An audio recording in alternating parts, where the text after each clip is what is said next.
Hello for those of you on Facebook, YouTube, and Twitter, and Twitch, and Instagram, and Rumble, and wherever else we are. I appreciate you guys being here. Just going on to my my profile so I can change this and open it up for everybody. So let me do this all right now, so that way everybody can join us. Otherwise, they won't be able to.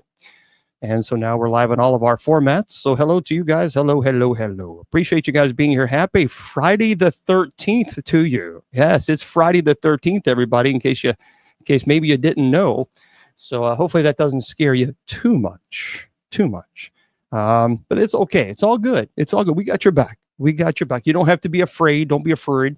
You don't no reason to be scared. Okay. So a couple things here. Let's get into the presentation. I'm Bishop James Long. But before we do any of that, my website or the church website, I want you to go to a really important website, and that is our sponsors, KGRAD as in dog, B as in bicycle.com. Again, KGRADB.com. Folks, they have shows there that are amazing on that platform. I really absolutely love the platform. By the way, the Sacred Division Paranormal Show is rated #1 in the paranormal genre. So that's pretty honorable. That's pretty cool if you ask me.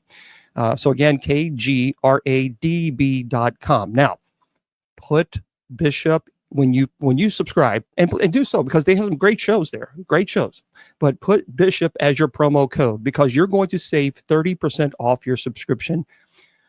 Look, it's already cheap. It's already more than affordable as it is. But if you're going to save money, then save money. So just do it. So just put Bishop as your promo code.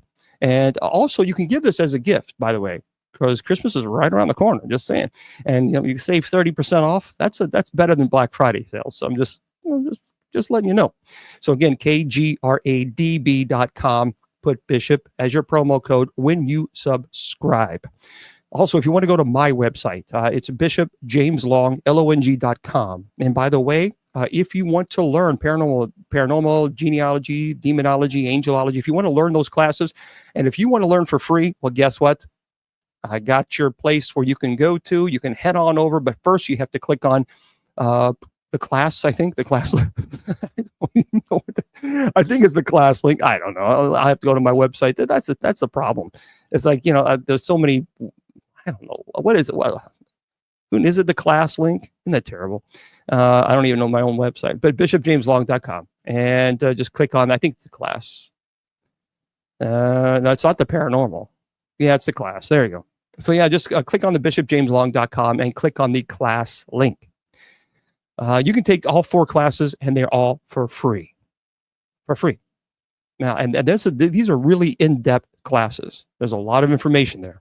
So go there. Now, if you need assistance, if you need paranormal help, if you have some issues going on in your home, you need clergy's assistance, this is where you have to do.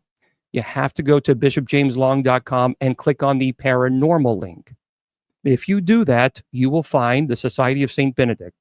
And you just simply, there's a little contact the Society of St. Benedict email. We have to do this from now on because I'm getting requests from all over. And it's just, I have 21,000 emails, and it's not possible to keep up anymore. So it all has to go to the one source. That way we won't lose your email and your request for help. So I actually do it. It's a benefit to you. So if you need clergy's assistance, because we do it for free, then you have to go to bishopjameslong.com, click on the paranormal link. And finally, if you want to go to the church's website, that's very, very simple. And that's usocc.org. usocc.org. And head on over there, and you can check out. A lot of people have questions about us, who we are, what we stand for, what we believe. Well, it's all there. It's all on the website. And I want to remind everybody that Monday through Friday, we do have night prayer, and it's open to everybody. So you can visit us on Spreaker. You can visit us on TikTok, either one. And we start around 9:45 or so, Eastern Standard. The chat at least, but we open it up to at 10 p.m. we start prayer. So it's open up to everybody. Everybody can join us. All right. And then of course, tomorrow I'm going to be here for our open mic night with Judy Ann and Miss Wilma. And then Sundays and Wednesdays are our Bible study at 8 p.m. So it's pretty busy. But here we are. Tonight we have a very, very cool guest on, and I want to get right into it because there are so many questions that I have And I literally have a massive list of questions because, when you think of skinwalkers, when you think of chupacabra, when you think of Wendigo, when you think of Skinwalker Ranch, there's people have so many questions. They ask me all the time about these, these things. And even though my grandmother, grandfather were Cherokee, and I don't know a whole lot about that aspects of, I guess, when you call it demonology or evil. I've studied it, but have I worked cases where I would describe it as a Wendigo or Skinwalker? No, I have not. When I work cases, it's people who are possessed or people who have demonic evil in their home. So I work those cases. So I think it's going to be really fascinating to learn from. I would call him an expert in this field because he spent so many years and continues spending so many years dedicating to it. And we're going to talk to him in just a second. By the way, our guest tonight is author Stanley Milford. Stanley Milford Jr. Now, he is a prominent figure, known for his unique experiences as a Navajo ranger and his investigations into the paranormal. And I want to thank Mr. Producer, Bill, for putting this together. He was born and raised in Oklahoma. He has a rich heritage that includes both Navajo and Cherokee ancestry. So Milford's career as a Navajo ranger spanned over 23 years, during which he was involved in various law enforcement duties, search and rescue operations, and the protection of archaeological sites within the expansive Navajo Nation. Very cool. Now, in 2000, Milford and his colleague, Jonathan Dover, were assigned to investigate unusual occurrences reported by residents, including sightings of Bigfoot, UFOs, and other supernatural phenomena. Now, these investigations not only challenged his understanding of the world, but also deepened his connection to Navajo culture and traditions. So Milford's experiences are documented in his book, which you have to pick up, The Paranormal Ranger, a Navajo's Investigators' Search for the Unexplained. I have purchased the book. The book is phenomenal. It really is I love the way it breaks everything down. And I talked to him earlier today about certain chapters that I definitely wanted to talk about. Now, the book, of course, talks about his personal accounts with Navajo creation stories, offering readers a glimpse into the intersection of traditional beliefs and modern paranormal investigations.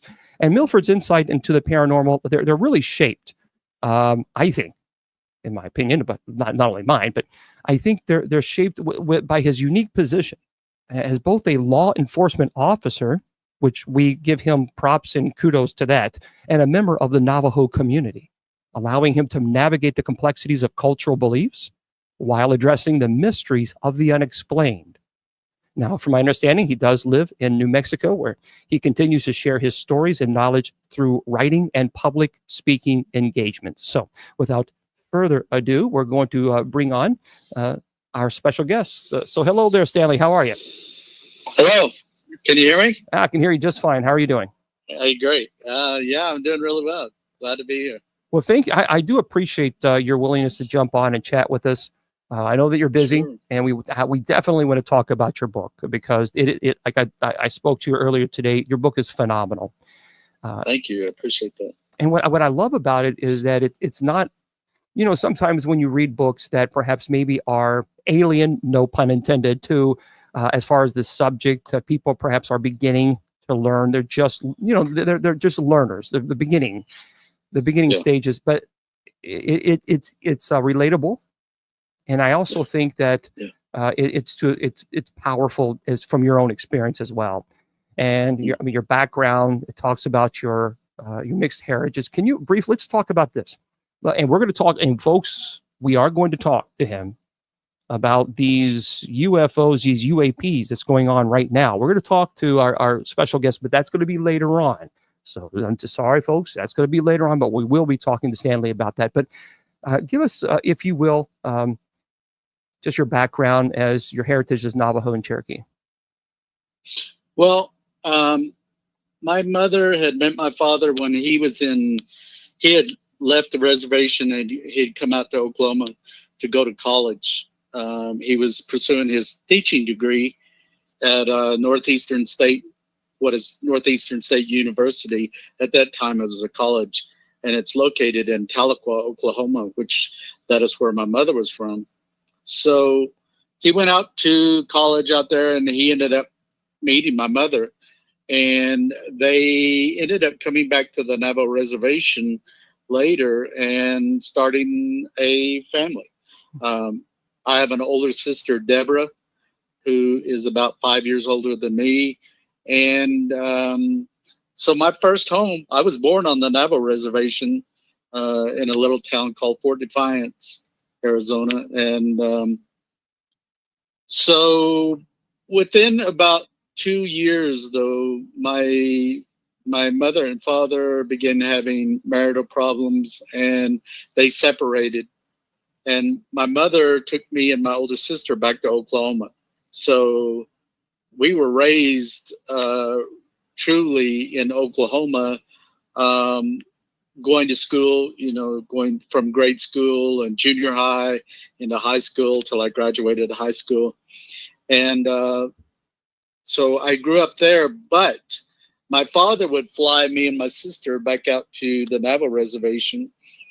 We would fly from Tulsa to Albuquerque, New Mexico each summer during our school break, and we'd spend time on the Navajo reservation. At that time, we still had great-grandparents on the Navajo reservation that were still alive, and really had a lot of influence of the culture with me and my older sister. And so we spent time with a large family of aunts and uncles and cousins on the Navajo reservation, which I had the same thing in Oklahoma. I had a very large family, and but it was kind of between those two locations growing up. On one hand, I was raised in Western culture and society in Oklahoma, and then on the other hand, I was steeped in the culture of the Navajo people on the Navajo reservation. So I kind of got both growing up. I think it's fascinating that, you had your great grandparents there, and you learn obviously about their tradition. That is so important. I wish, my grandparents, as I mentioned to you on the phone, they were Cherokee, and I wish I had them here now so I could really pick their brains about, growing up and, what was it like? Cause they were very, very involved, in the community. So now in your book, by the way, for those of you just joining us, I'm Bishop Long, and I'm speaking to our very special guest, Stanley Milford Jr., who is the author of the phenomenal, I really love this book. It is The Paranormal Ranger. I have read it. It's an excellent read, guys. Now there are very few times that I will really endorse a book. And actually, I think there's only 3 so far. And his is one of them, because it really is that good. And now I read it in chapter 2, was really fascinating as far as you discuss your initial experience in law enforcement, your training, and responsibilities that you undertook as a Navajo Ranger, which I think was pretty fascinating in of itself. And thank you. Yeah. So let's talk about this. Before we get into the paranormal aspects, what motivated you to become a Navajo Ranger? How did your upbringing influence this decision? Well, actually, I was in school at the University of Arizona at the time that I was approached by the director at that time of the Navajo Parks and Recreation department. So he contacted me and he said, Stan, which I'd worked with him before, years before, doing things like construction and security for the Parks Department. But he contacted me while I was in school at U of A. I was in the pre-med program at U of A, and I'd started back to school. And he called me up and he said, Stan, we're really needing a ranger in Monument Valley. Would you consider coming back home and going to the U.S. Police Academy and U.S. Indian Police Academy and coming back and serving as a Navajo Ranger, as a law enforcement officer? And at the moment that I spoke to him and I got this opportunity, I was extremely excited, but I kind of played it off to him that I said, well, that's a big change in my life if I do that. And I said, I'll give it some thought through the weekend, and I'll let you know next week. And which inside I'd already made the decision that I was going to take the opportunity. But I didn't convey that at the time when I was talking to him. And so I guess the drive and this motivation to become law enforcement, when I was a kid growing up in Northeast Oklahoma, I had an aunt and uncle that ran a very large cattle ranch. It was several thousand acres and several thousand cattle, head of cattle. I had an older cousin that was about a year and a half older than me, my cousin Rusty. And he had motorcycles, dirt bikes. And he and I would race all over that ranch, playing cops and robbers at about 9 or 10 years old.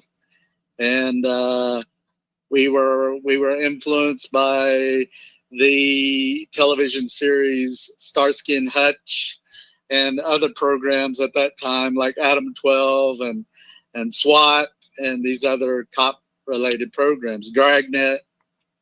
And so we played cops and robbers all the time. And I think that began to form this idea of becoming a law enforcement officer, serving as law enforcement.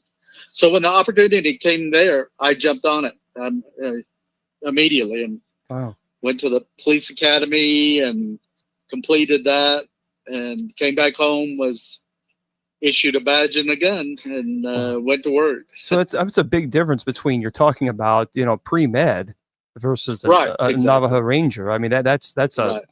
So it is interesting. Night and day kind of thing, but I don't know. I think at the time that I was going to school and went to school for pre-med, I was still looking for what it is that I wanted to do for the rest of my life. And I was really just going through the motions, I think.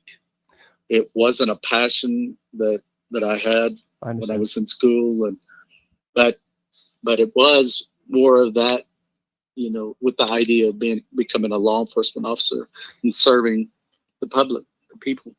And of course, you did that for quite some time. What was it? I read 23 years. Is that correct? 23 years, starting out from a Ranger recruit and Ranger sergeant.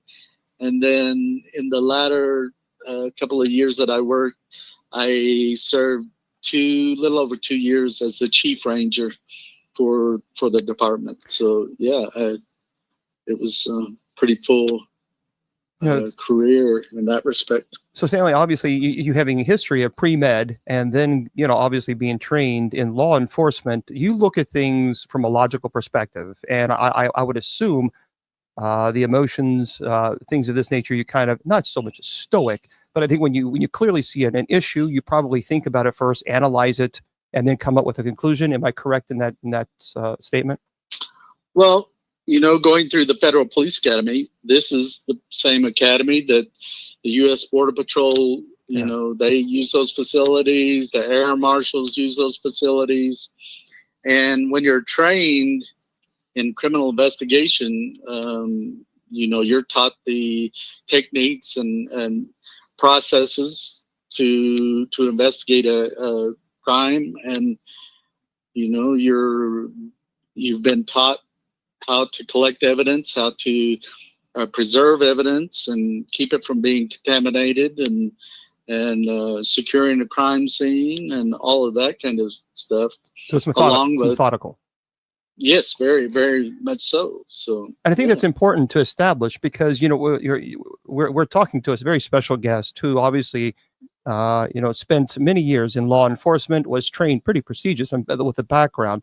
And when he approaches cases, obviously it has to be very methodical and purposeful. And that's very important because, a lot of people, when they investigate the paranormal, their emotions get in control. That affects, I think, perhaps maybe the final conclusion of what they come up, they decide this is the issue. So that's important to, I think, establish. And the next question that I'm going to ask you is, look, people laugh at me, and I don't really care. I do believe in Bigfoot. I think there is something out there. And in chapter 3 of your book, The Paranormal Ranger, which, by the way, guys, you got to pick it up. If a friend of yours loves the paranormal, the supernatural, buy this book for Christmas. They're going to love it. I promise you. And then chapter 3, the first encounters with the paranormal, you talk about some cases you investigated, which, by the way, there was a notable incident involving a Bigfoot sighting that was reported by a local resident. And also, of course, the chapter is very good because it emphasizes the importance of taking reports seriously and the initial skepticism that obviously you faced while doing it. So can you tell us about this notable incident with Bigfoot, and do you believe Bigfoot exists based on your experience as an investigator?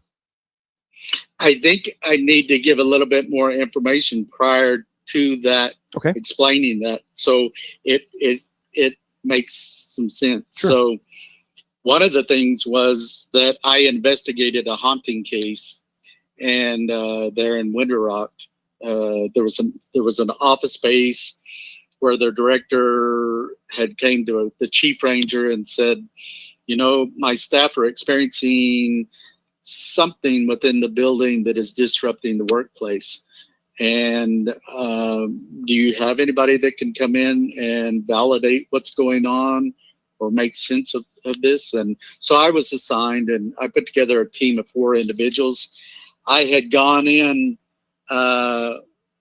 we were going to go in for 2 days. So I went on the first day, and we were starting like 8:30 at night. There was no staff in the building.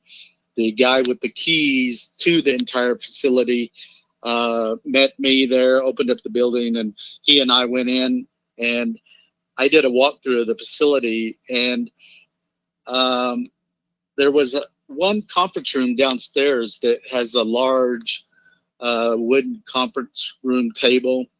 I was standing there leaning against that table, and all of a sudden it was as though somebody had placed their like an index finger on my upper lip on one side and moved it across my mustache from one side to the other, very methodically and slowly, and then moved it back across. And immediately following that, there was 2 distinct male voices within about 5 feet of me on my left side. And these were distinct, separate male voices. They were carrying on a conversation. I couldn't really make out what it was they were saying, but it was clearly a conversation between 2 male voices. And so the other investigators arrived, and as the team leader or commander for that investigation, I did my briefing and had a plan for how we would go about that investigation. But in that investigation, one of the most prominent and eye-opening phenomenon was what is referred to as an apport, A-P-P-O-R-T. And this comes from the spiritualist movement in this country and other countries in the late 1800s and 1900s. For the U.S., it was following really following the Civil War, where there was a great loss of American lives. And people were interested in trying to communicate with their lost loved ones. And but anyway, there was, in this investigation, one of the unique things was there would be coins, U.S. coins, that would fall out of thin air, out of nothingness. And so for 2 days, there was a total of 66 coins. Sometimes they would come flying across the room from maybe the upper corner of the room, maybe sometimes 12 feet up in the air and fly maybe 30 feet. And sometimes they would fall from out of thin air from maybe 3 feet above the floor.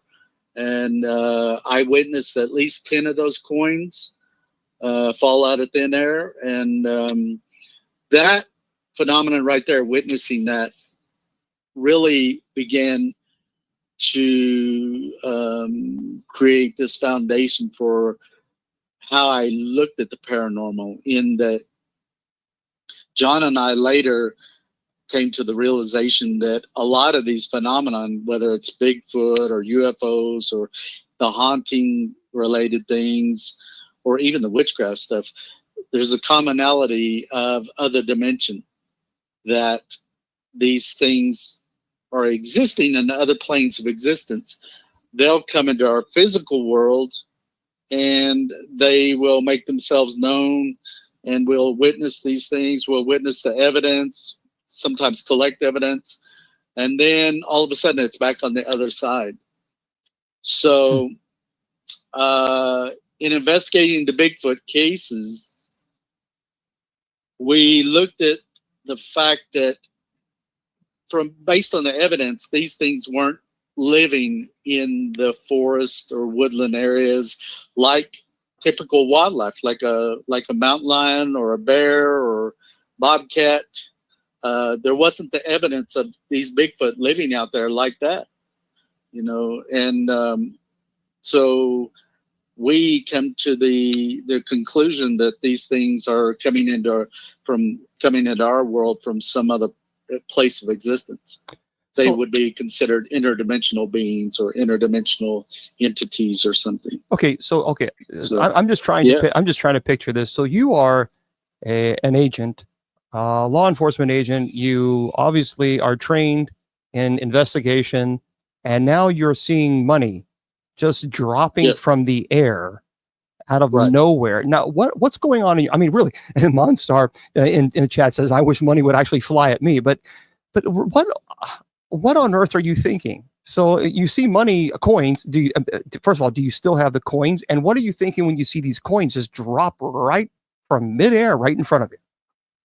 Well, for me, I had other paranormal experiences growing up, and so I knew there was phenomenon and things that would occur that don't fit within the normal realm of being explained by science. And earlier you had mentioned the word belief, and the word belief connotes this idea or understanding of something, having faith in something where there isn't obvious physical evidence of that. Mm-hmm. And so for the Bigfoot and the UFOs and spirits and ghosts, for John and I, it wasn't a matter of believing. It was a matter of investigating the case and documenting and collecting the evidence. And in this situation, I witnessed being a witness to the coins. The unique thing with that particular case is that in the initial investigation, there was 66 coins. Another unusual aspect about the coins was that they would pretty much behave like any other coin. Let's say you took a quarter out of your pocket, you flipped it into the air, and it would spin through there and hit, and maybe it would hit and it would make a large arc and spiral in and fall over. Of all of the 66 coins, every single one of them landed heads up. So do you have them? I mean, do you still have? I do. I do. And they are U.S. currency. What year? They're all U.S. currency in those investigations. There was only one incident where I had a coin fall here in my home late one evening on the counter, and that one was a Taiwanese coin. Wow. That was the only one that was a foreign denomination of coin. So I still have every single coin. Wow. So there was some type of attachment following that investigation of 2 days. Immediately following that, me and one of the investigators experienced a coin. We were sitting in my kitchen table. We were both on our laptops going through tons of information, photographs, and like environmental data collected from a kestrel instrument, and all kinds of information on the computer. We were sitting there, and all of a sudden, it was sometime around 9 o'clock, a quarter fell behind me in the floor. And him and I looked up at each other, and we knew immediately that this phenomenon had followed us to my residence. That is so. Wow. What year? Me and the other investigator, his name is Dusty. He jumped up, grabbed a digital camera, and began photographing around my house. I came in, and I was sitting on my couch in my living room, and he had gone into my bedroom, and he was taking pictures. He had just come out the threshold of my bedroom door, and 5 coins rained down over the top of his head, between his head and the ceiling, and fell on the floor. And so, yeah, we knew that the phenomenon part of the phenomenon had followed us to my residence. For those of you just tuning in, so I'm Bishop Long. I'm interviewing our special guest, Stanley Milford Jr., who is the author of The Paranormal Ranger. He spent 23 years in law enforcement. Obviously has a background, pretty prestigious background in his training. He has obviously investigated the paranormal. So guys, if you have not purchased the book, The Paranormal Ranger, you need to do so. You can go on Amazon and purchase them as quickly as you can. It really is a phenomenal book. I've read it. Now I got to ask you the coins, because then we'll move on. But was there anything as far as a common denominator regarding the coins? Was there a particular year? I mean, did they have was that like if they all were 1920 coins or 1930 coins? Perhaps maybe we can come up with some type of reason or explanation for that. Myself, and even John, looked at the coins. We tried analyzing them from the standpoint of the metallurgy, what the coins are made up of, the metals, the years. There was no sequence in the years, except there was a high number of what is known as a wheat cent penny, a Lincoln penny. There was maybe 7 of those, I believe, in the total of the coins. But you're talking about nickels, pennies, dimes, and quarters. One of the most notable things with the coins is that they would every single one of them would land heads up. So from a point of statistics and probability, that's not normal. That's not going to happen naturally. Sure. If you took a coin and you and I sat here and flipped it into the air, however many times we flipped it in the air and it landed, half of it would be heads up and about half of it would be tails. That's just the normal process and or nature to a coin. But these all landed heads up, and the thing is with the phenomenon, it still happens to me to this very day. So what is your hypothesis on this? What do you, when you think of these coins that are landing, do you have any type of as far as an explanation, or how would you explain that this happens? It is, for me, it is related to spirit activity. Okay. And I feel that this is a spirit of a deceased person who is familiar with me, who knows me, and the coins serve as a message to let me know that spirit is present. It's giving me heads up. I'm around. Heads up. I see. I'm nearby.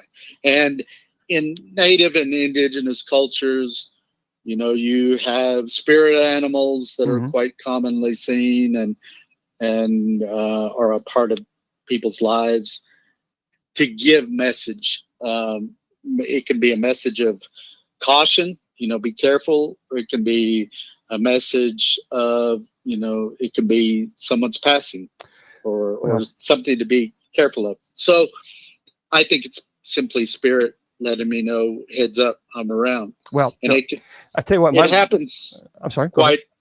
it happens quite often. I mean, um, Wow. I recently did a presentation at a public library within a couple of hours of here in Farmington, New Mexico. And when I did, one of the other investigators that assisted me on that particular case, he came up to see the presentation that I did.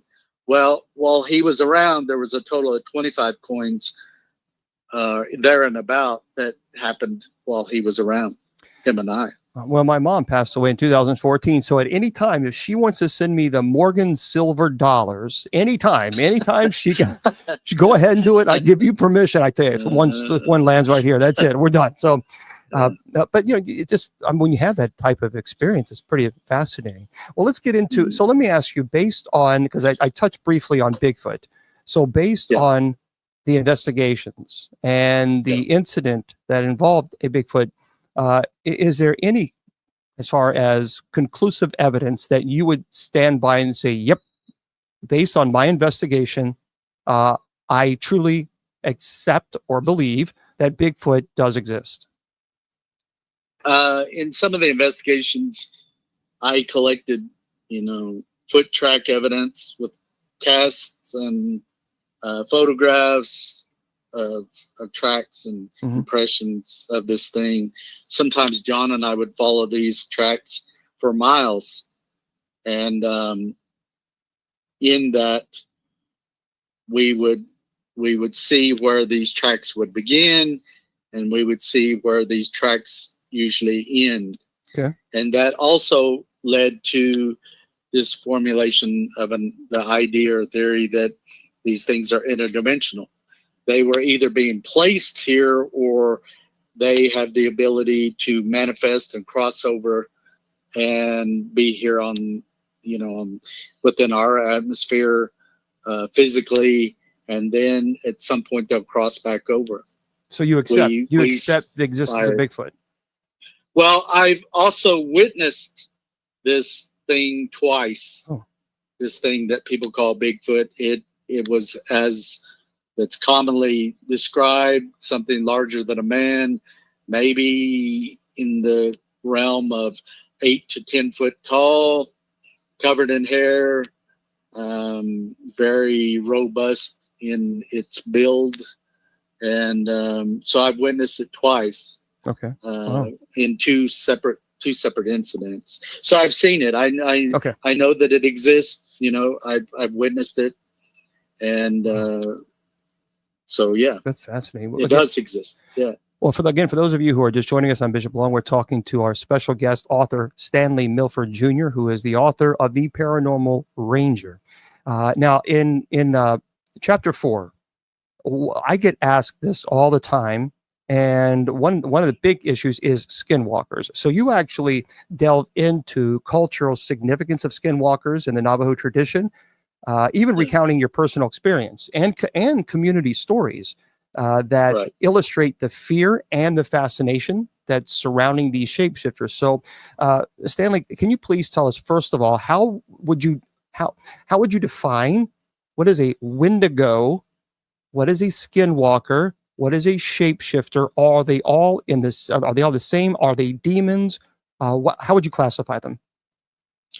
Well, I think that based on the investigations John and I have done, and also the historical side of what people refer to as a skinwalker in relation to Navajo, the Navajo tribe, Navajo culture, is that these are human people that are practicing witchcraft, black witchcraft, very similar to what you see when in references to Satanism or the practice of worshiping Satan.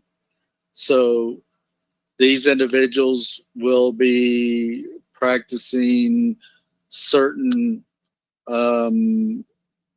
ceremonies and rituals, and in order to gain the ability and power to change from human form into that of an animal form. And so I was told long ago, like hundreds of years ago, the Navajo used this ability to change form as a tool of war.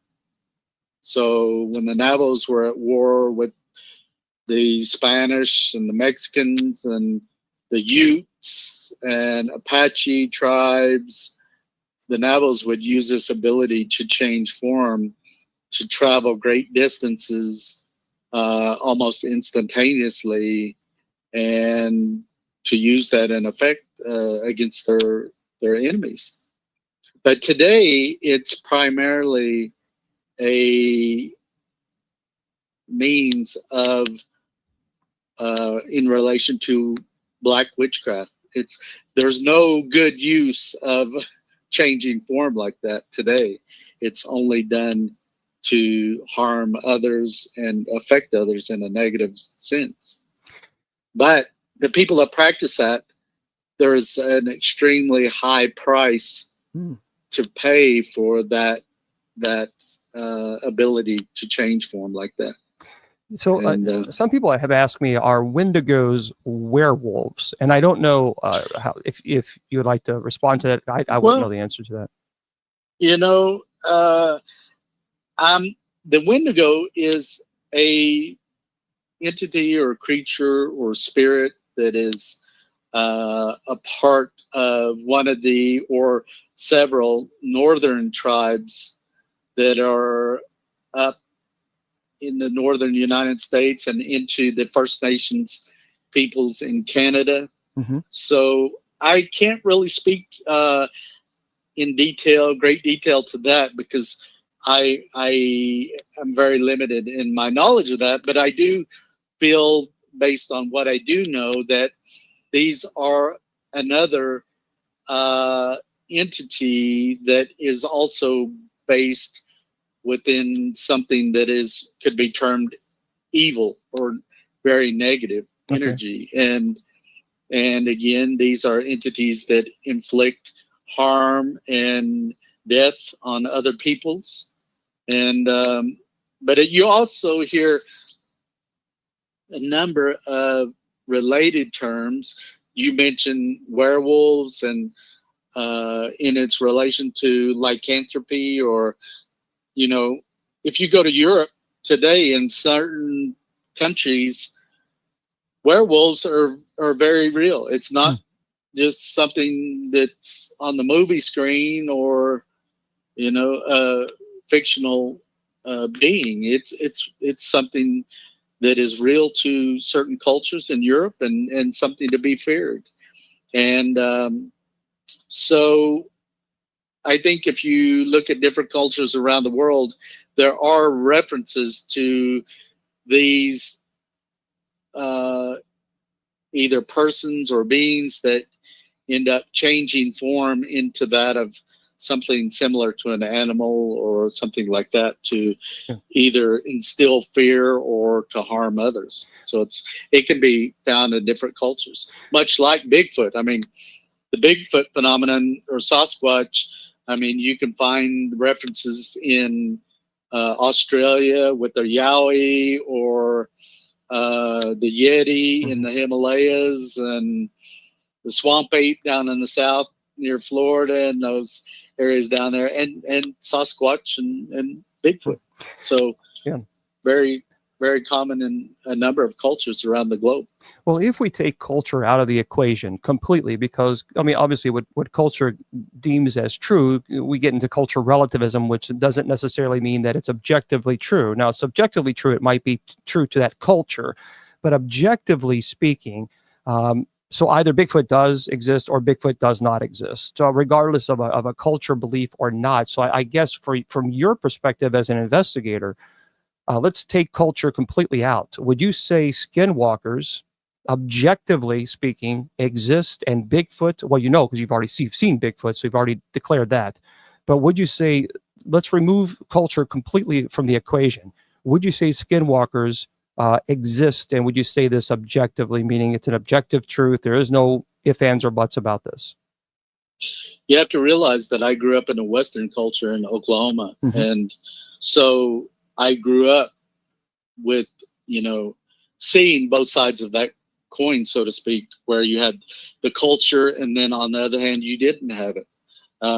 So for me, it was growing up, this, what people referred to as a skinwalker was, I deemed it as in my youth as legend, something that, was made up of storytelling. But after the experience of seeing this thing with my own eyes and firsthand, I knew that it existed. I seen it, just no different than the coins falling out of thin air. And to this day, I have a large Ziploc bag of these coins that have fallen. So the evidence is right there. I've seen it. So you've seen you've seen a skinwalker. Science, yes, I've seen that with my own eyes. Describe the physical attributes of a skinwalker, if you would. In the form that I seen of this entity, it was running on all fours. It appeared much like what we see today commonly with a greyhound, these race dogs, but it was much larger than that. The back of this thing, as it was running, probably came up at least 4 feet. Wow. It was all white from head to toe. It was canine in the shape of its head. It had a long snout, very canine. It had a mouthful of jagged white teeth. And one thing very unique about it that I'll never forget is its eyes were the color of like what you can commonly see when you go to the movie theater and there's an exit sign and it's that bright orange fluorescent color. Mm-hmm. Its eyes were like that. And it's these eyes of this thing were like they were self-illuminated. They were glowing very intensely. And I ended up locking eyes with this thing at one point. And again, it's something I'll never forget. So did this creature have hair, or was it hairless? I couldn't really say one way or the other if it was hairless, mm-hmm. or it didn't appear that it had a whole lot of hair. If it did, Wow. not that it was shaggy or something similar to the Bigfoot that I seen. Its appearance did look very shaggy in what I seen with that. So sounds like what you're describing anyway. is what we would, well, I guess what I would describe perhaps maybe as a werewolf. Well, it was in a very similar form to what is classically depicted in motion pictures as a werewolf. Okay. Yeah. Well, again, for those of you just tuning in, speaking to our special guest, author Stanley Milford Jr., who is the author of the Paranormal Ranger book, which you definitely need to make sure you pick up. So let me ask you this, and we're going to talk about the UAPs in just a second. All these drones that's all over New Jersey. It's driving me crazy all over the United States. We'll talk about that in just a second with our special guest, because remember, 23 years in special law enforcement. We're going to definitely pick his brain about that. But in your book, The Paranormal Ranger, you recount various cases that you have investigated. I've got to ask you then, which case stands out to you the most, as far as perhaps maybe the most frightening, and the case that you just definitely want to let us know about? Well, both John and I, growing up, were very spiritual, even as children. Where I grew up in Northeast Oklahoma, at times I'd disappear into the woods, even be out there after dark. And I wasn't afraid to be out there. I think I always, put those things of fear into the hands of the Creator. And same as when I was working SWAT detail, pretty much my whole career. You know, there was times I was shot at, you know, and you're not focused on the fear of being killed or being shot. You're focusing on the mission at hand, and you're putting your safety and, you know, in the hands of the Creator, and you choose to do that job. So John and I were both SWAT commanders for our department, and I think we adapted that mindset to do the work in the paranormal without this idea of fear. You know, there was a case where in this one investigation in the investigator's home, where when I was there, I had just walked into his kitchen, and he was like 2 feet behind me, and in front of me, a 12-inch butcher knife flew out of you know, the wooden block that holds all your cutlery, your knives. It flew out of that block and flew about 8 foot and went through a grapefruit. Wow. Right through that grapefruit, right in front of me, within about 2 feet in front of me. And of course, the homeowner was very distraught and upset, and I pulled him aside and I calmed him down, and I told him, obviously, if this entity, whatever this energy is, wanted to hurt us, it could do that quite easily, but it hasn't done that. And so anyway, yeah, a lot of times things like that would happen, and I wouldn't give into that fear. I just simply wouldn't, and John wouldn't either during our investigations. So would you say, what was that the one incident that you would say is the one that really perhaps maybe startled you a little bit, or is there any case that kind of got under your skin?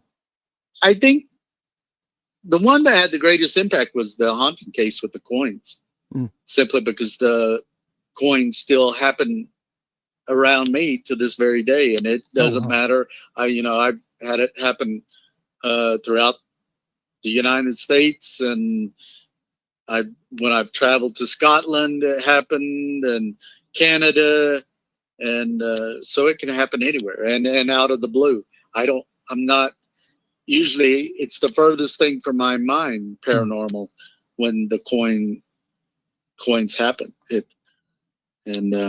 So I think that was the greatest. That one, and there was a case involving an elderly Navajo man who witnessed a UFO and extraterrestrial beings in and around his home. Oh, wow. And I think that one, you know, hearing what was conveyed by this elderly Navajo man really was very poignant and very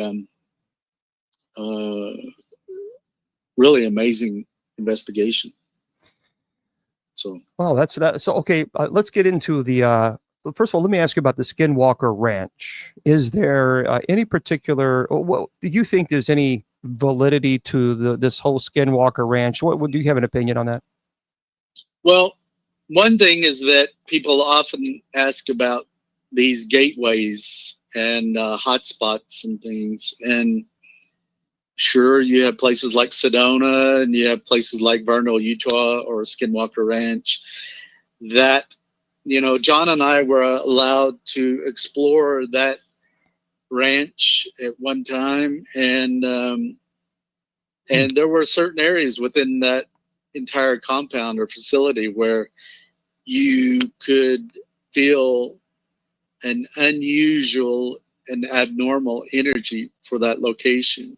And John and I, having worked these cases over the years, I don't know if we develop a sensitivity to the paranormal, but today I can go into a residence or building, and I can tell if there's an energy presence there, and whether it's negative or positive energy or neutral even. But my gut instinct over the years has developed to the point where, yeah, I can. And there was definitely something within that compound that was unusual in the Skinwalker Ranch. All right, so let's get into this conversation because obviously I think everybody is aware of these UAPs, these drones that's flying around. Here's what I'm really deeply troubled by, Stanley, is that, so, the United States, we last year in 2023, we spent $823 billion with a B $billion on defense. $823. I'm sorry, $823 billion. Now, I have a major problem with us spending that type of money on defense, and then the Pentagon comes on television, the official spokesperson, and says, well, we don't know what they are. We don't know where they're coming from. We don't know where they're landing. See, that's a problem for me. If you spend $823 billion on defense, and you can't tell us where drones the size of minivans are landing and taking off from, something is absolutely 1,000,000% not right about this entire situation. It doesn't feel right. I don't like it. There's a lot of people who don't like it, and what they're doing is they're causing so much anxiety by not giving a straightforward answer, because it is preposterous that we have the most powerful, most, as far as advanced technology, military in the world, for goodness sakes, and we can't know where a drone the size of a minivan is coming from? Come on. It's not Right. So based on the fact that, you based on your training, and which is obviously speaks for itself, 23 years in law enforcement and special training that you've received, what is your perspective on these drones? Well, our military and the military industrial complex has the technology and ability to get control and take control of any type of drone. So if a human operated and human developed and built drone is out there, our military has the ability to take control of that and bring it down and take possession of it. So once it's in possession of the U.S. military, so are they going to release the information as to where that originated? Who owns that drone? Who developed the drone? Who built the drone? Where is it coming from? What's it doing? All of the who, what, where, when, why, and how of that drone, they would know that. Whether or not they're going to share that information with the general public is a whole different thing. It goes back to the time before Roswell in 1947, where the military came in and took possession of extraterrestrial craft and beings, and even to this very day in 2024, they won't simply come out and say, "Oh yeah, we took possession of a craft or several craft and extraterrestrial beings." They're not going to do that. They are going to fabricate a story of a weather balloon or these kind of things that don't make any common sense, to the average intelligent person. So there are, governments are still playing that same game, and they're going to. It's without a doubt. They want to be able to take possession of craft and foreign craft, and to be able to, especially if it's extraterrestrial, to take possession of it and try to reverse engineer these things, and to be able to use that technology for their own military purposes. But see, here's the issue with that, isn't it? Because everyone around the world is watching this, and the Pentagon says, well, we don't know what they are. We don't know what their origin is. Here's the problem. And this is when you look at this from just a strictly analytical perspective. So New Jersey Congressman Jeff Van Drew came out and said that these actually are Iranian drones, and that there's a mothership out on the East Coast of the United States, etc. Now, here's the issue. If the Pentagon is saying, we do not know the anything about these drones. We don't know what they are yet. We're still blah blah. Then it makes the United States military look incompetent, and it increases because it increases Iran's status, because the United States of America can't determine whether or not Iran has drones. That's an issue. Right. It invalidates our military and our intelligence.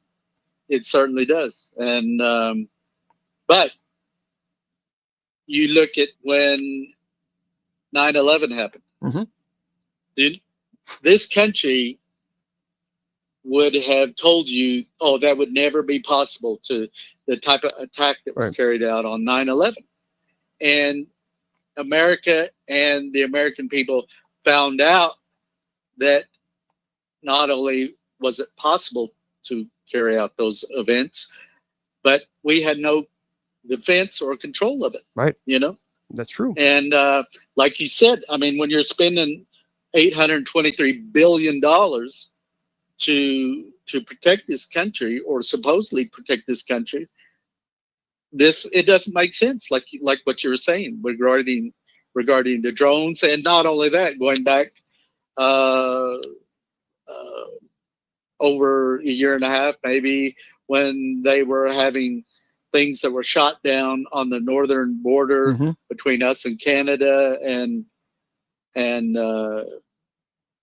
you know, I mean, they weren't being forthright with what it was which they possessed, and you know, what the information that came out of that. We still haven't heard that, you know. Well, considering the fact that considering the fact that you spent, you know, so many years, you know, obviously in as a Navajo Ranger and training, and obviously special intelligence. So my question for you is then, what is your perspective? Where do you think, what is the origin? Do you think they are actually from another country? Do you think they are military from the United States? Do you think they are aliens? I would love to know your perspective and your beliefs on these things. Well, I think the ones that we're seeing on the East Coast are terrestrial. I think they are originating from a specific source, whether that's Iran or you know, I couldn't understand this idea of, you know, like what we're hearing recently with Russian aircraft flying almost, if not into U.S. airspace and stuff, that close, you know, and it's being permitted, and like the Chinese government flying balloons over U.S. airspace, you know, I mean, it doesn't make any sense. So you say the East Coast is terrestrial.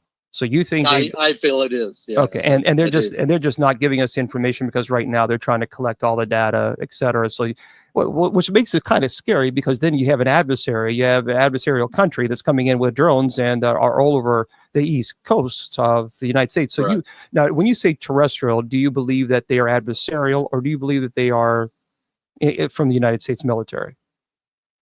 Well, you know, I used to operate, when I was a Navajo Ranger, I was the person in charge of a couple of drones that we had for our department.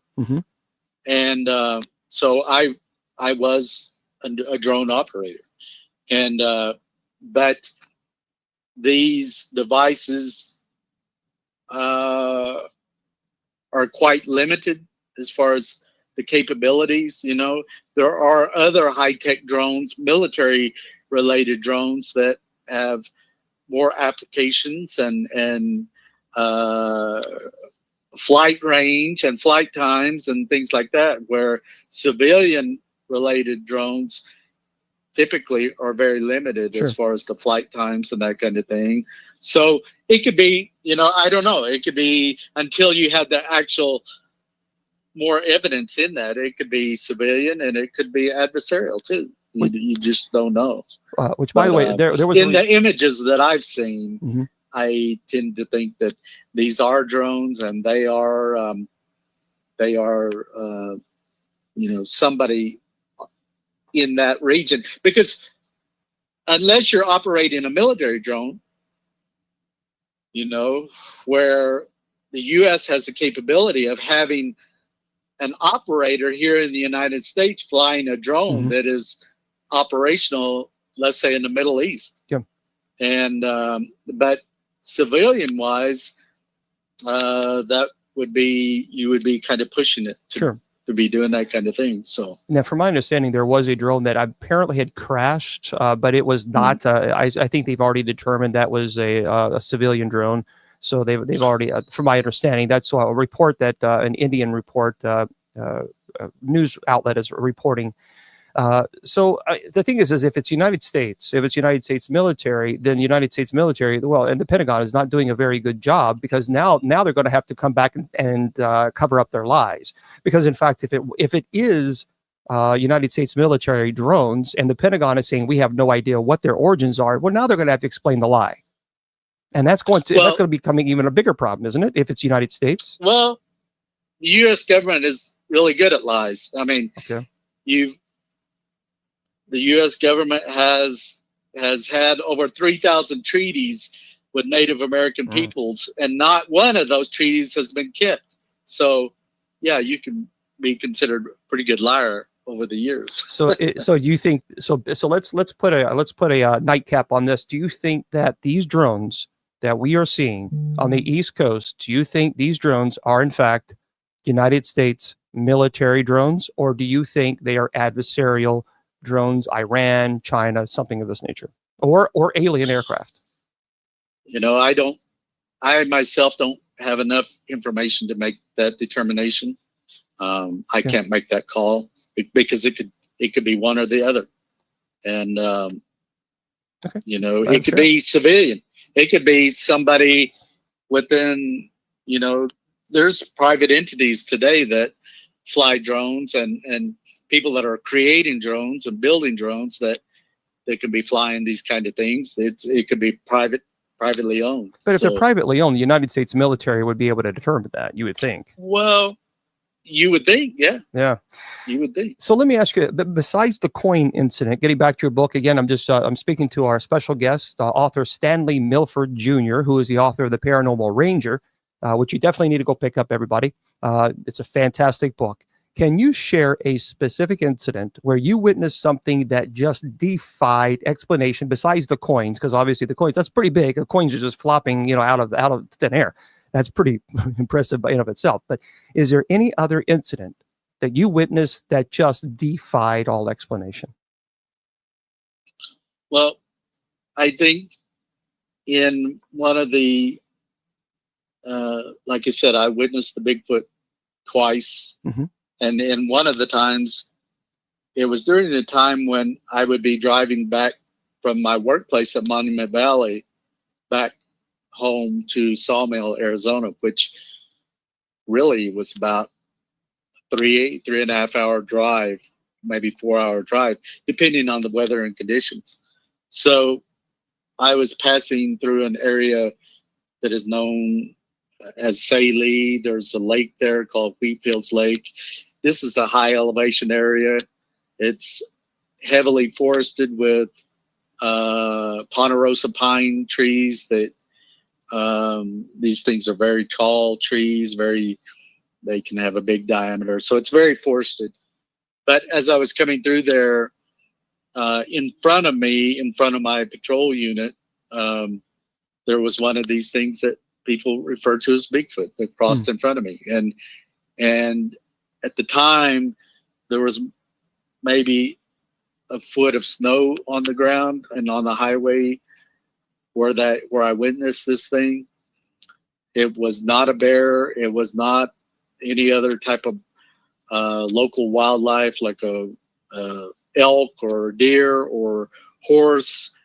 I know what I've seen, and I've seen it cross in front of me. And again, it's similar to what you were saying, where your mind and your brain is trying to wrap around what you've just witnessed right in front of you, and it's one of these things that doesn't fit within the normal realms. Sure. of everyday life. Now, you had mentioned Area 51. So I have two questions. But the first question is do you consider? Well, I'm sorry, not Area 51, Roswell. The Area 51 is the next question I'm going to ask you. But the Roswell incident. Do you consider the Roswell incident a true UFO incident where an alien aircraft crashed and bodies were obviously taken? Do you actually believe that the United States military does have the bodies of alien species from the Roswell incident, or do you think this was a weather balloon that the military wants us to believe? I spoke to people in the know that are actual firsthand witnesses, and so that was an incident that did happen. It did involve extraterrestrial craft, not of this earth, and there were entities that were in possession by the military. Yes. There's belief that and I don't know your opinion on this, but there's a belief that the United States military is working in cahoots, if you will, with alien species, because the technology, our technology, especially the military technology, just exploded. I mean, you see the decades that from, I mean, really limited technology to all of a sudden now we have space shuttles. So do you believe that there is some type of underground network, if you will, military underground, where we are working with alien, I don't know, craft or technology? Well, when you consider that here in the United States, there is an underground network of transportation that is used by the military and government, then there's a lot that is left unknown by the general public. And again, it is part of what I think,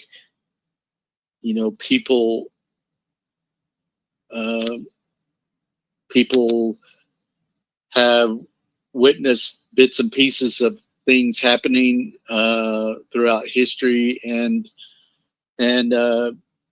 there's something going on. And our government and military isn't forthright about these kind of things, and I don't think they're going to ever be come out, Sure. with this. People have this idea of disclosure and of these things, but I don't think our government's ever going to just come right out and say, yeah, extraterrestrials exist and these craft or otherworldly craft are coming to our planet. I don't think that's going to happen. For native peoples and indigenous peoples, we don't have to go any further than, places like Canyon de Chelly, when you go out there and you walk among these canyons and you see the pictographs and petroglyphs Sure. that are hundreds, if not thousands of years old, that depict these various phenomena and entities that we're seeing and witnessing today on those canyon walls. So, we've been taught through cultural teachings about these star people and extraterrestrial peoples and crafts and UFOs and Bigfoot and all these other things that have been there a long, long, long time. And again, for those of you just tuning, I'm Bishop Long. I'm talking to our special guest, Stanley Milford Jr., who's the author of The Paranormal Ranger. It is a phenomenal book. You got to pick it up, everybody. Now, in your book, in Chapter 5, you talk about UFO sightings and extraterrestrial encounters within the Navajo Nation. I briefly kind of teased, if you will, the Area 51. What is your perspective on Area 51? Well, I know that they're operating a lot of experimental craft out of that particular location, or were. In my years of working as a Navajo Ranger, the U.S. military would have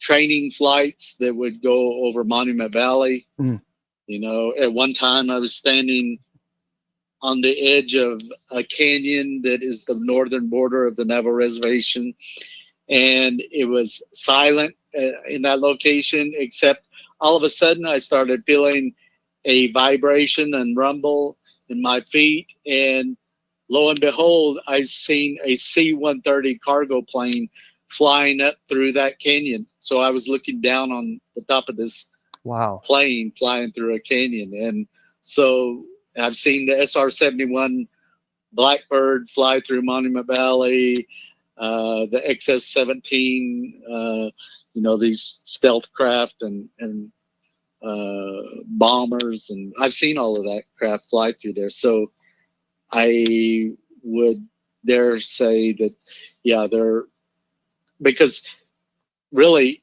in relation to the Navajo Reservation, the S4 and Area 51, Nellis Air Force Base and Groom Lake isn't that far away from the Navajo Reservation and Monument Valley. And so I think, yeah, it would just be a hop, skip, and a jump with certain types of craft.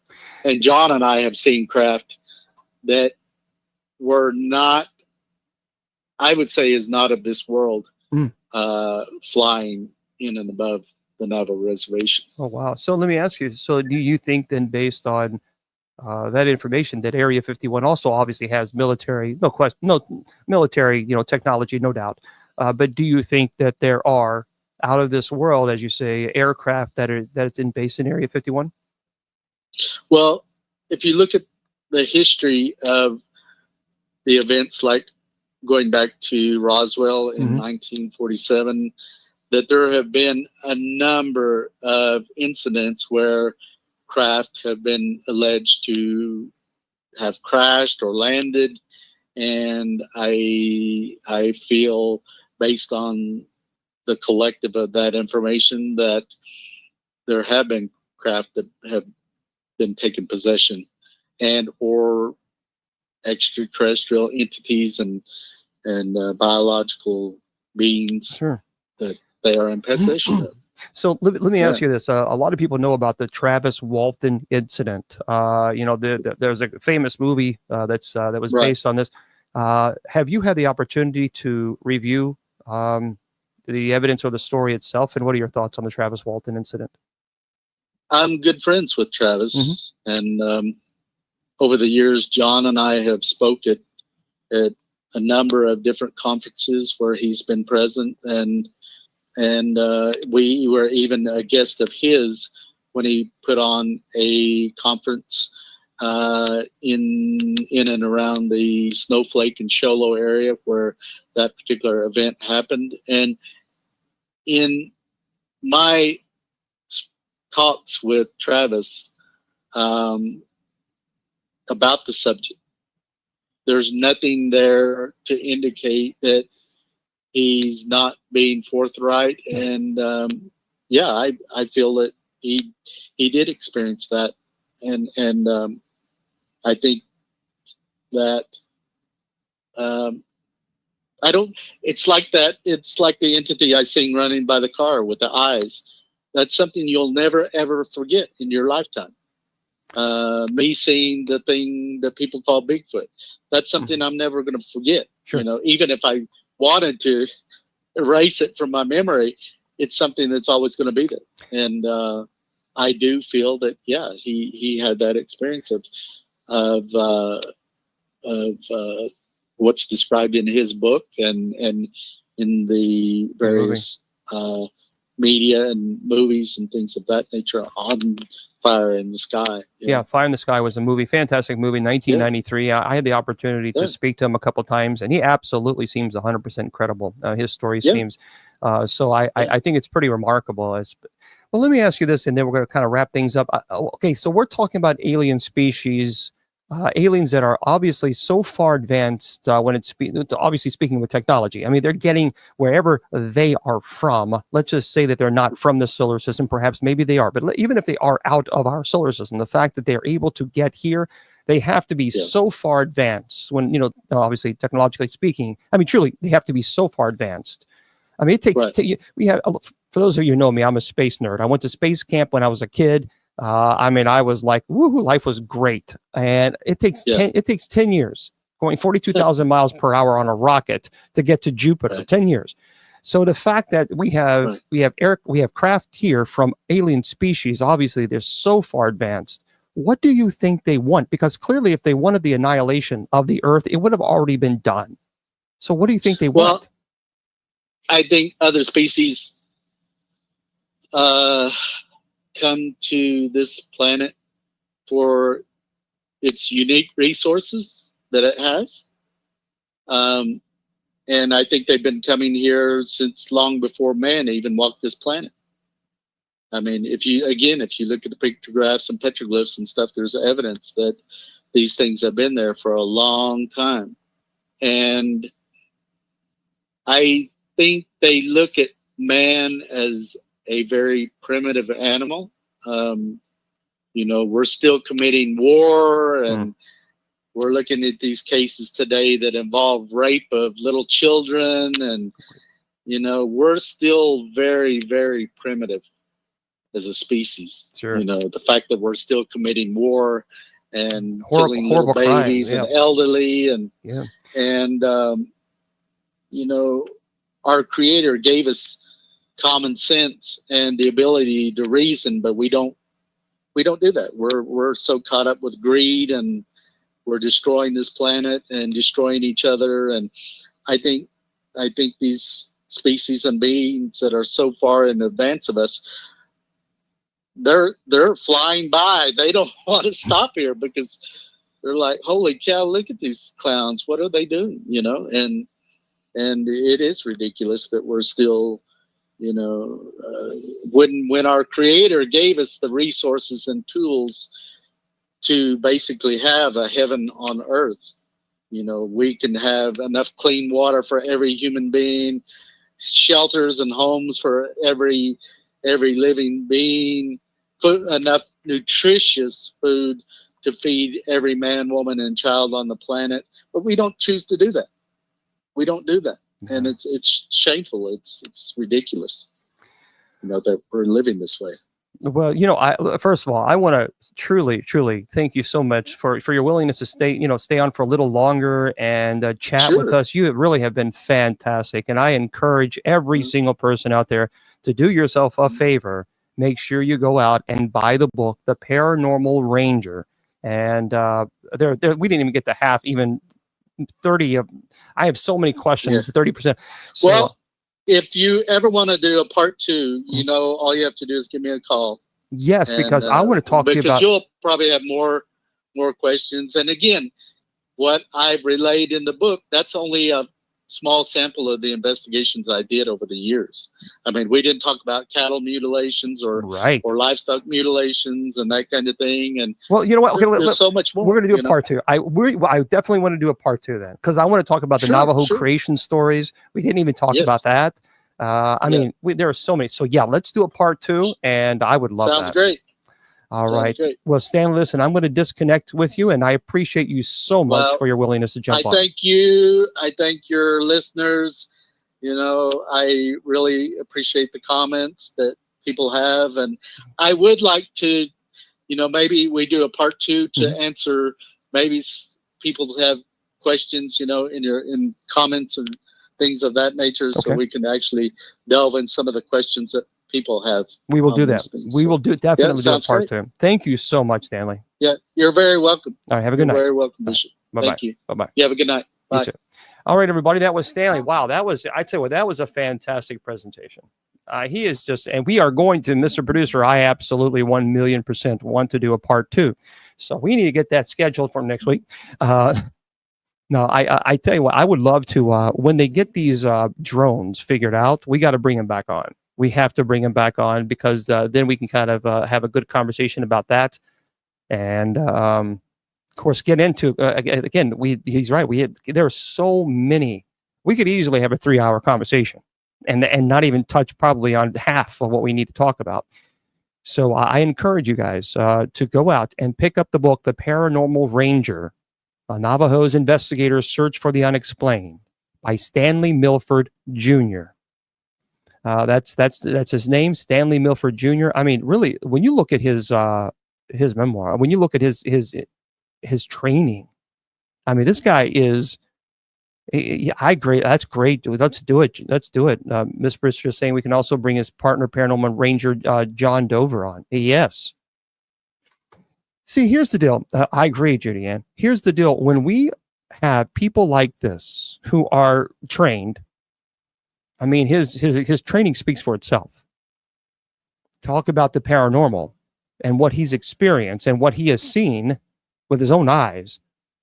This is why I tell you, this is why I do believe that there is a Bigfoot. This is why I do believe that there is alien life. This is why I do believe in the paranormal, because not because I just believe in it, because when you speak to people who obviously like Stanley, with his experience and his training, there are too many people that are experiencing this.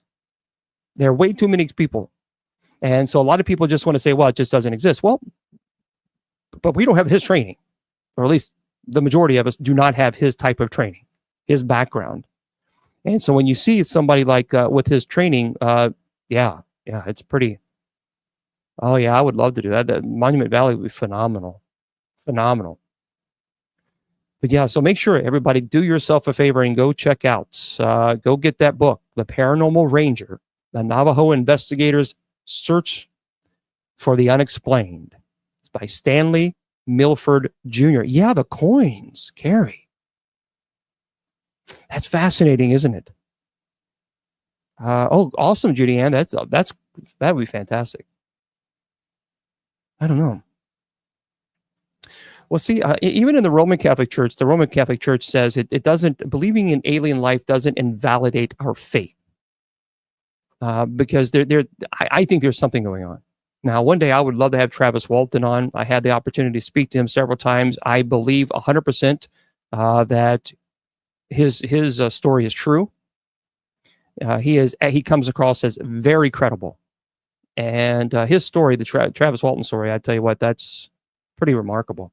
But again, for those of you just joining us, we just finished speaking to a very special guest, Stanley Milford Jr., who is the author of The Paranormal Ranger, a Navajo investigators search for the unexplained. And yeah, that's pretty impressive. So, oh, good. You went to purchase the book and send it to a family or friend and buy a copy for yourself. It really is a great book. What I love about it, for those of you who don't know, let me just give you basically a rundown. So the chapter, I'm not going to tell you what it's in there because I don't want to ruin it for you, but the chapter 1 is an introduction to his background. And then he talks in the chapter 2, he talks about early career as a ranger. So like he talks about the motivations for joining the force and the skills that develop, which is pretty impressive. And then in chapter 3, he goes into his first encounters with the paranormal. And this is when he talks about a notable incident involving Bigfoot and some other issues as well. In chapter 4, he goes into talking about investigating skinwalkers. So again, that was really amazing.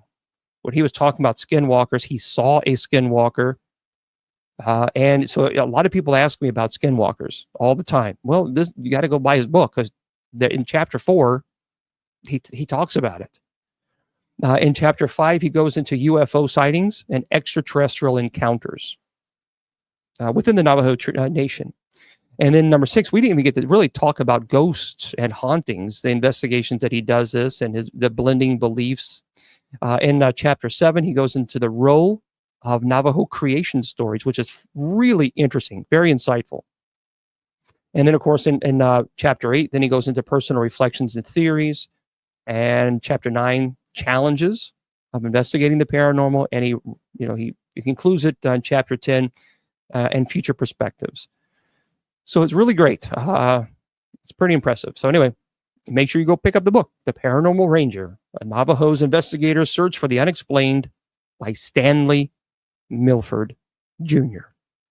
So yeah, we're going to have him on, and his partner, his friend, who is another, of course, investigator, and John Dover is, of course, so that's his partner, is a Paranormal Ranger, and have them both on. I think that would be pretty impressive. That'd be pretty interesting, just to hear their stories. Because when you understand their background, and you hear how intense the background is and the training and the legitimate training. And then you have people like this, like Stanley and John, his the paranormal partner that he has. You know, the credibility speaks, their training speaks for itself. So, yeah, but I tell you what, these, but it is problematic with these drones.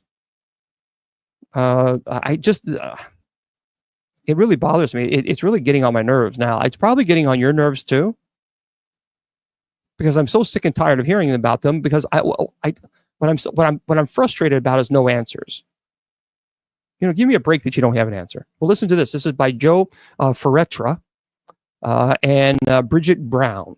Now, several years ago, I think this was probably about maybe 15 years ago, I saw something very similar to this in Louisville, Kentucky. I witnessed it in my own self, and as a matter of fact, I even saw the Louisville Metro Police Department, the helicopter chasing after this. So what happened, it was about 15 years ago, I think. And a friend of mine at the time said, Bishop, you got to go outside right now. You need to look up in the sky. Something's going on. So I'm like, what in the world? So I go outside. I look up and I see this, I don't know, this metallic looking, I mean, it looked like some type of craft. I don't know. It didn't emit any sound, no sound whatsoever. And it was flying right past me. And then I saw a Louisville Metro Police Department helicopter chasing right after it with its lights on. So I saw it. And then it began shooting out the red little orbs, like it was shooting out across the sky. I saw this. And so did my friend at the time. They're like, oh my gosh, this is crazy. And this was nuts. I mean, I could not believe what I saw. And it was interesting because several years later, I was flipping through the channel, and I think it was on the Travel Channel, and they actually had the Louisville Metro Police Department, the people, the captain, the flight, you know, the crew that were in the helicopter doing an interview on this thing that they were chasing down, and they could not keep up with it. And they described it, and they absolutely believed this was a UFO.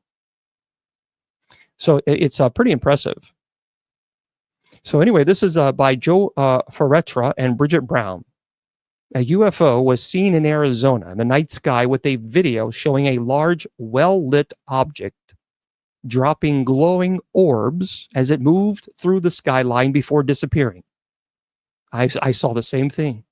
It says a UFO seemed to release small orbs as it traversed the Arizona night sky before vanishing without a trace. The 24-second video, so you can still watch it on Reddit, captured a large illuminated object releasing glowing red orbs as it moved across the skyline on Friday, December the 6th.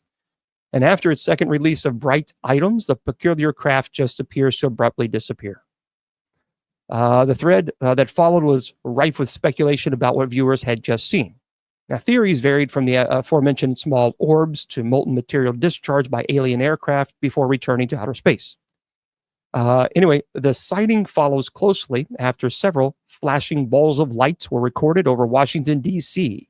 in what seemed to be a no-fly zone. And one user commented, "I love to see a UFO, releasing little orbs." Another stated, "Not orbs, it's some sort of discharge of molten material that seems to take place before they vanish." So anyway, if you have not seen this, you might want to take a look at this. It is in Arizona. A UFO says here that the highlight here says UFO drops off little orbs as it flies across the night sky before vanishing. So I saw this in Louisville, Kentucky. I don't know what it was, but I saw it. And yeah, Dr. Campbell, it's yeah, I just see. Here's the problem. Here's the issue, and I've said this in the beginning of the interview with Stanley. I am deeply troubled that the Pentagon spokesperson has come out multiple times and have stated that we don't know anything about these drones. We don't know anything about their origin. We don't know where they're coming from. We don't know where they're landing. They're the size of a car. And you're telling me the most advanced technological military in the world cannot determine where a drone of the size of a car is landing? I mean, come on, that's right. Judean says how stupid they think we are to believe this. I mean, seriously. When you think of it from just that perspective alone, it's actually insulting to the intelligence. And I just, as I mentioned, when I opened up on the monologue, the beginning monologue prior to for the show, 823 billion with a B. The United States spent $823 billion on defense in 2023. That's 2023 alone, 823 billion. So almost $1 trillion, folks. That's it. And you're telling me that we can't determine the origin of drones the size of a car when we have the most advanced military equipment in the world? Do you see what the problem is? That to me makes no sense. It is preposterous on the very basic level of just logic alone. I don't know why they don't. Yeah, I agree. They should just say, look, this is what they are. They know full well what these things are. Don't give me this nonsense. You don't know what because actually, here's the problem. This is the biggest issue, isn't it? That the fact that they don't know, or they tell us they don't know, I don't know what's more frightening. The fact that they do know and they're not telling us, or the fact that they really don't know. Because you see, I think both is frightening. The fact that let's just say that they do know and they're not telling us because they don't want mass hysteria. Okay, that's a problem in of itself, right? But I think a bigger problem in my idea, in my logic, in my brain, the bigger problem is the fact that if they're telling the truth and they don't know, I do have a bigger problem with that. Considering the fact, how can we, who are the most advanced technological, military equipment, whatever you term, we are the advanced military equipment in the world by far. So then how can these drones be from another country that are inferior, speaking as far as technology speaking, and we can't determine the origins? You see, no. Right. And yeah, Miss Britters, they're flying over a weapons arsenal. Bedminster, drunk. I mean, really, seriously, I don't know. See, this is what I don't like. And I'm not the type of person. You guys know me by now. I'm not. I don't believe in scare tactics and all this other stuff. But this does bother me. This legitimately bothers me. And it bothers me that for both reasons. Either they do know what it is and they're not telling us because of national security threat. That's scary. Or they truly don't know. And that's scary. Because how can we not know what these things are? Because if we don't know, then what does that tell us? That there is another civilization that is far superior than ours, as far as military speaking. And right now, $823 billion, the amount that we use for our GDP that goes to military far exceeds any other country. I mean, it's not even close. So therefore, to argue that it could be another country and we would not have the ability to determine the origin of that, it makes no sense. How can truly, the most advanced country in the world as far as military not be able to determine an inferior military or technology? That doesn't make sense. That's illogical. So something's going on that I don't like it. And, but I'm truly, right, you're right. And the FBI has a hotline for reports, Bill says. I don't know.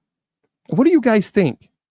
I'm curious what you guys, can we do a poll? Let's do a poll right now on TikTok, because I'm really curious. So if one of the moderators can do me a poll, what do you think the drones are?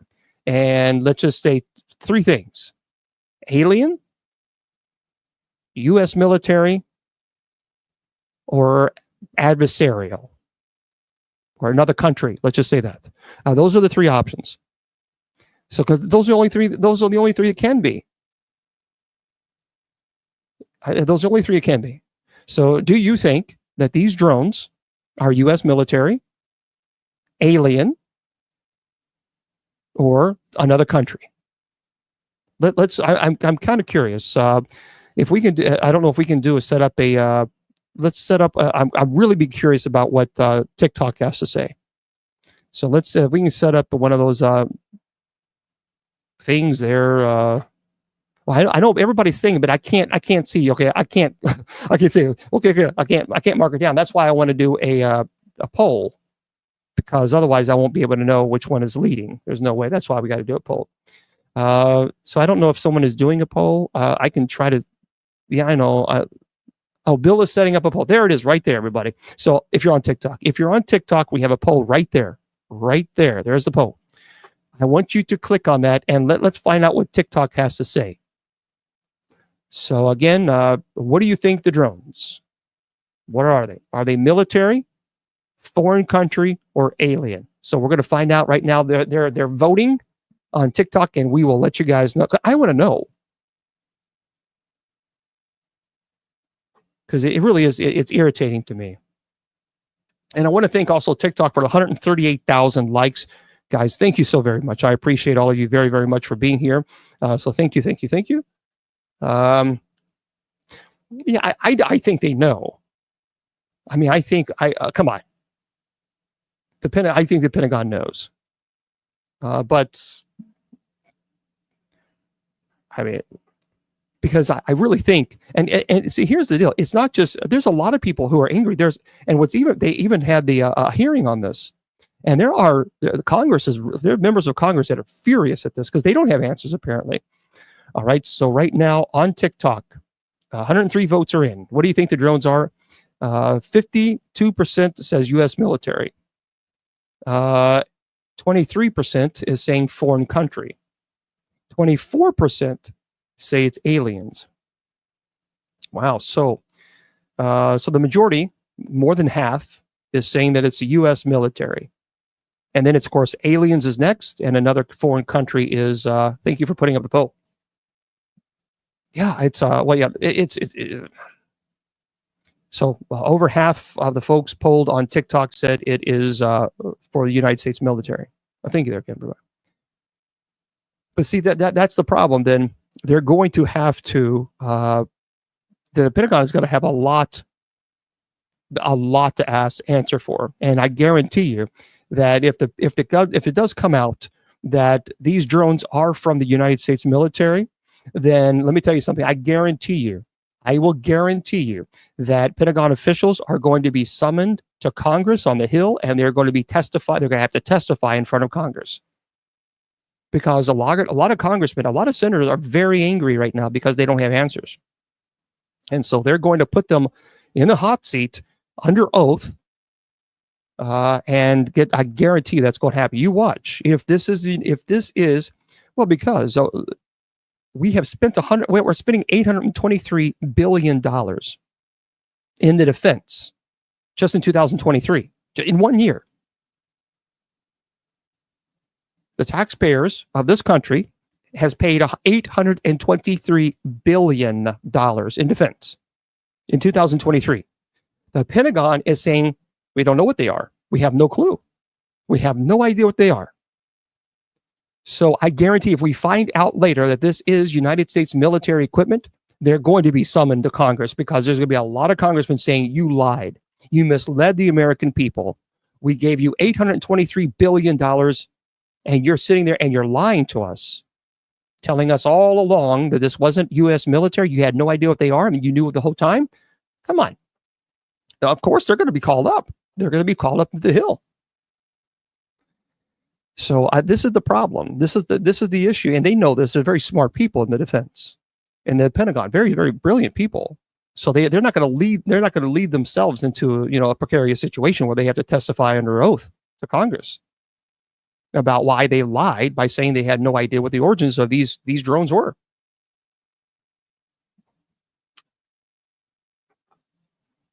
Right. $823 billion to know nothing. Andy, that's a good point. Right. So, I mean, really, that's a tremendous, my brain doesn't even, I can't even imagine that type of money.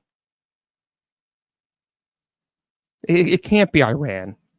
See, and I heard a senator recently say that the problem is if it is Iran and the Pentagon is saying we have no idea of its origin, then that tells us that Iran's technology exceeds that of the U.S. military and special intelligence. Because if it is true that we don't know its origins, and if it is true that they are Iranian, then that tells us that the Iranians now have advanced technology that exceeds our intelligence. That's a problem. That is a huge issue. You see, that's the problem, isn't it? So when you look at it from that logic, that's a big problem, especially when we spend so much of our GDP into defense.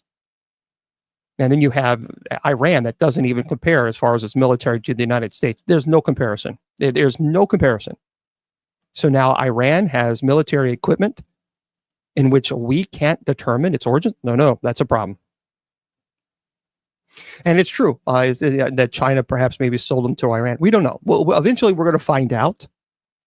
But they need to do this soon because this is really frustrating a lot of people, and understandably so. North Korea. No, guys.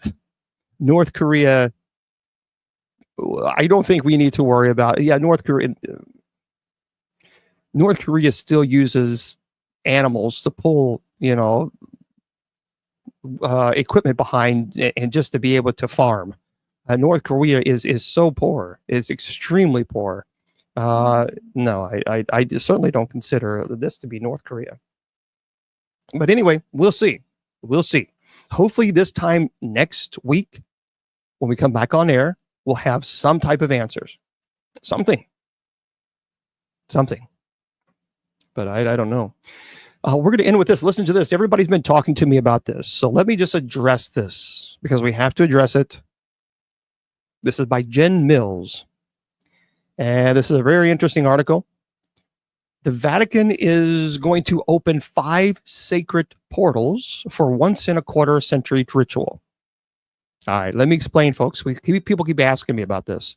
So it says here in the article, Pope Francis is preparing to unbrick and open 5 sacred portals, symbolizing the doorway to salvation. People are like, oh my gosh, what are they doing? What are they doing? It's opening the tomb of Lucifer, folks. They do this every 25 years. They do it. It's the Jubilee year. It is the Jubilee year, folks. This is not new. They've been doing this since the 14th century. So I'm here to kind of quelch this nonsense.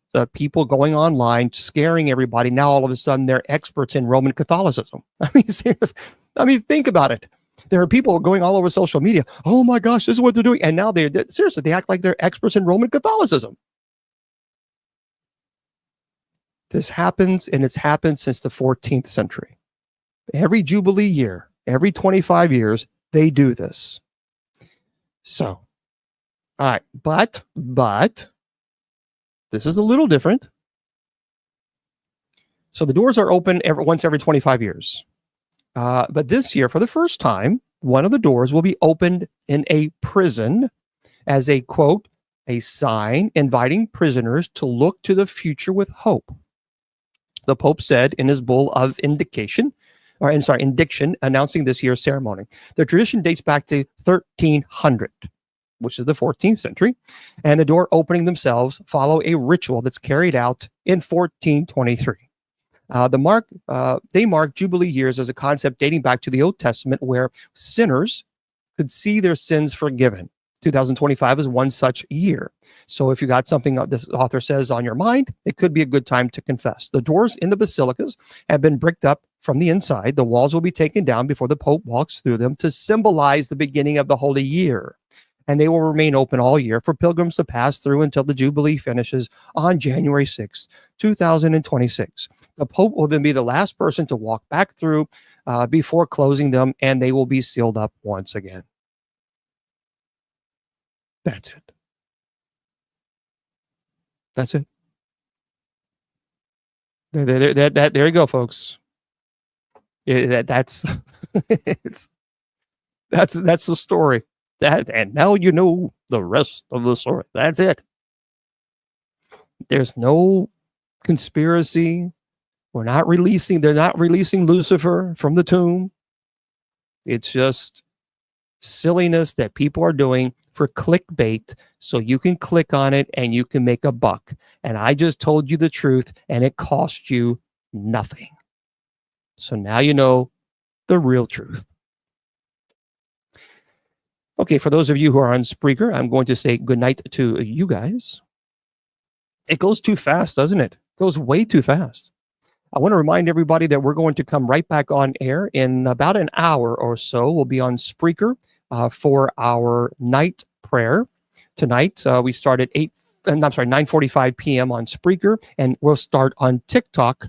We have night prayer tonight, and we start with you guys at 9:50 p.m. Eastern, and we start officially at 10 p.m. Well, thank you. Tomorrow, we're going to be here as well, and we're going to be here at 8 p.m. Eastern Standard Time. It's open mic night. We just chill. Spreaker is just strictly audio. It's Spreaker, but you can watch it here. So at 9:50, we'll come on. So tomorrow we'll be here at 8:50. I'm sorry, at 8 o'clock, 8 p.m. Eastern Standard Time. We will be here for open mic night. So Judy Ann will be on, Miss Wilma will be on. Maybe we'll talk about these drones and see what they think. And looking forward to it. And hopefully you are as well. TikTok, stay with me for just a minute. So remember, my friends, I tell you all the time, your value does not decrease based on some troll's inability or refusal to see your worth. You are priceless, and never let any troll tell you or convince you otherwise. So Facebook, YouTube, Twitter, Twitch, Instagram, and KGRDB Radio. Good night.